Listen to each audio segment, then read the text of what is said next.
Алейкум рахматуллахи Адам. Брат,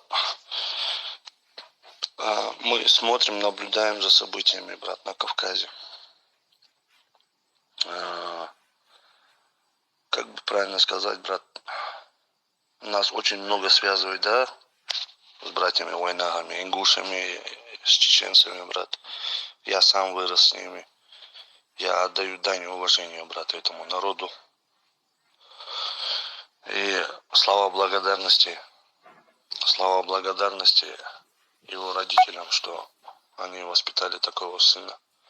И, естественно, чеченский народ за его дух, за достоинство, за приверженность к исламу, за крепкий иман и за поступок, который он совершил, отомстив за нашу сестру Дейл-Расхел.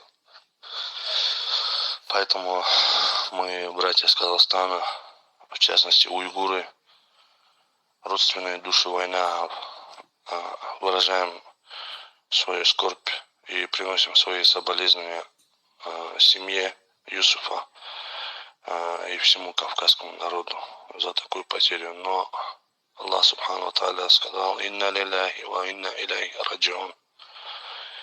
Куллю нафсун заикатуль маут, сумма илейна турджаун». Пусть Аллах Субхану Тааля смилуется над ним, примет его благие дела, избавит его от мучения в могиле, избавит его от мучения в аду.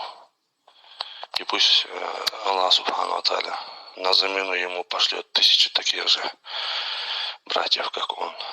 Амин, амин, амин, брат. Я прошу тебя сделать репост вот это голосовое сообщение, чтобы оно ушло в Чечню, брат. Чтобы каждый чеченец, даже маленький, слышал мои слова, брат. Баракаллах. Он умер, рейсук. Оберс лервер думаттер. Сюр хатта сэрмадр багдек. Хом докка месела хилах мелген дальча титк бедати. Кебнае ямартванский лонет яшктелата гоз хилах хом багуати. Берзне хагочу. Тана давил дисенш ирзони дехки ли гордак. Дин дисер